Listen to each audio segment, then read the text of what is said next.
नमस्कार दोस्तों, आज की कहानी है तलाक, जो एक दिल को छू लेने वाली कहानी है। राधिका और नवीन को आज तलाक के कागज मिल गए थे। दोनों साथ ही कोर्ट से बाहर निकले। दोनों के परिजन साथ थे और उनके चेहरे पर विजय और सुकून के निशान साफ झलक रहे थे। 4 साल की लंबी लड़ाई के बाद आज फैसला हो गया था। 10 साल हो गए थे शादी को, मगर साथ में 6 साल ही रह पाए थे। 4 साल तो तलाक की कार्यवाही में लग गए। राधिका के हाथ में दहेज के सामान की लिस्ट थी, जो अभी नवीन के घर से लेना था, और नवीन के हाथ में गहनों की लिस्ट थी, जो राधिका से लेने थे। साथ में कोर्ट का यह आदेश भी था कि नवीन 10 लाख रुपए की राशि एक मुश्त राधिका को चुकाएगा। राधिका और नवीन दोनों एक ही टेम्पो में बैठकर नवीन के घर पहुंचे। दहेज में दिए सामान की निशानदेही राधिका को करनी थी, इसलिए 4 वर्ष बाद ससुराल जा रही थी। आखिरी बार, बस उसके बाद कभी नहीं आना था इधर उधर। सभी परिजन अपने अपने घर जा चुके थे।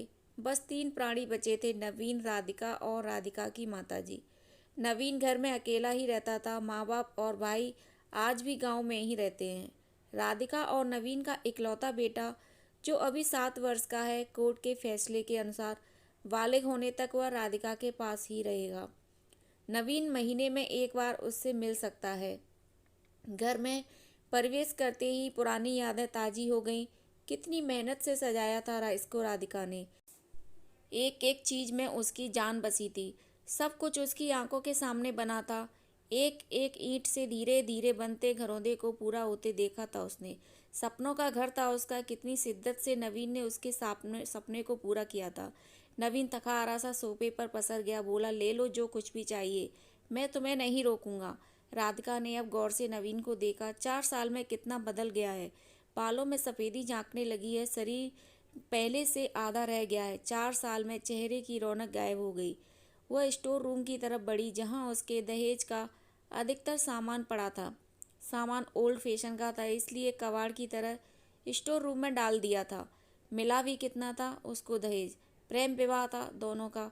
घर वाले तो मजबूरी में साथ हुए थे। प्रेम विवाह था, तभी तो नज़र लग गई किसी की, क्योंकि प्रेमी जोड़ी को हर कोई टूटता हुआ देखना चाहता है। बस एक बार पीकर बहक गया था नवीन। हाथ उठा बैठा था उस पर। बस वो गुस्से में मायके चली गई थी। फिर चला था लगाने सिखाने का दौर। इधर नवीन के भाई भाभी और उधर राधिका की माँ। नौबत कोर्ट तक जा पहुंची और तलाक हो गया। न राधिका लौटी और न नवीन लाने गया। राधिका की माँ बोली, कहाँ है तेरा सामान? इधर तो नहीं दिखता। बेच दिया होगा इस शराबी ने। चुप रहो माँ। राधिका को न जाने क्यों नवीन को उसके मुंह पर शराबी कहना अच्छा नहीं लगा। फिर स्टोर रूम में पड़े सामान को एक एक कर लिस्ट में मिलाया गया। बाकी कमरों से भी लिस्ट का सामान उठा लिया गया।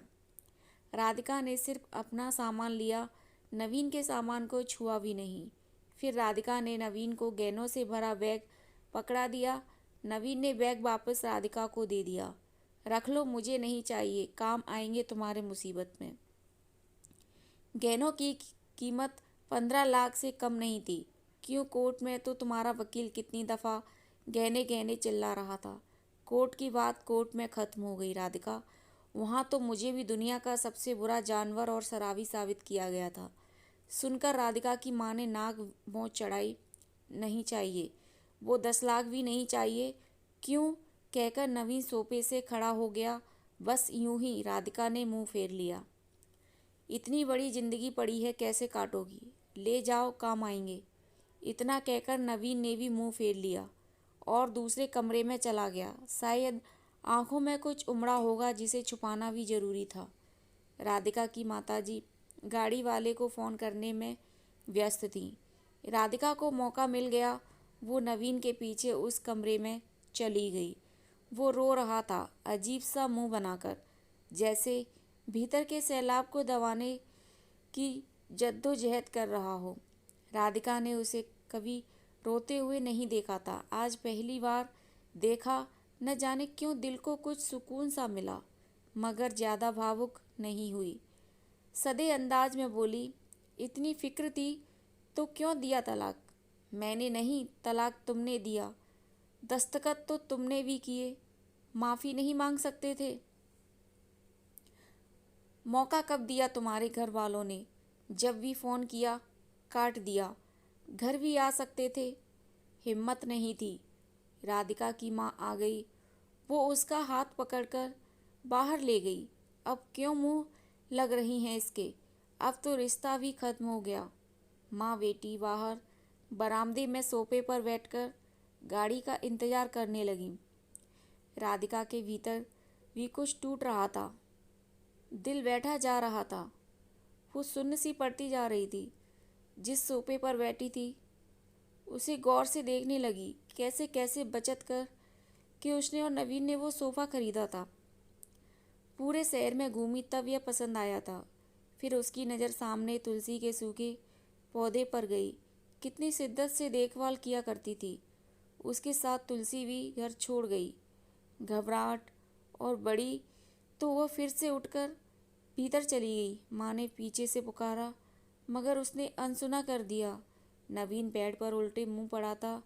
एक बार तो उसे दया आई उस पर, मगर वह जानती थी कि अब तो सब कुछ खत्म हो चुका है, इसलिए उसे भावुक नहीं होना है। उसने सरसरी नज़र से कमरे को देखा।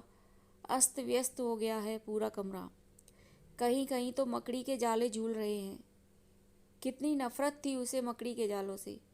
फिर उसकी नज़र चारों ओर लगी उन फोटो पर गई जिनमें वो नवीन से लिपटकर मुस्कुरा रही थी। कितने सुनहरे दिन थे वो।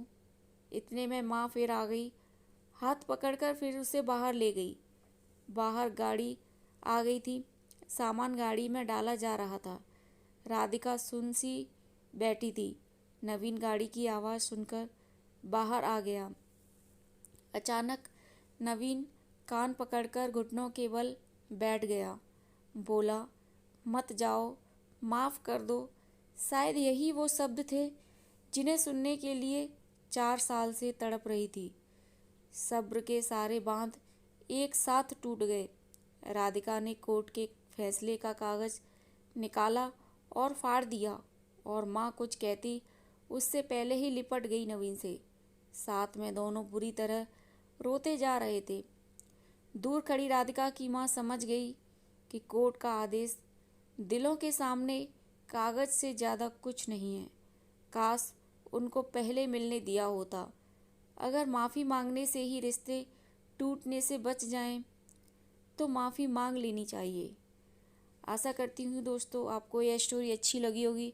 अच्छी लगी हो तो वीडियो को लाइक, शेयर एंड सब्सक्राइब करिएगा। धन्यवाद।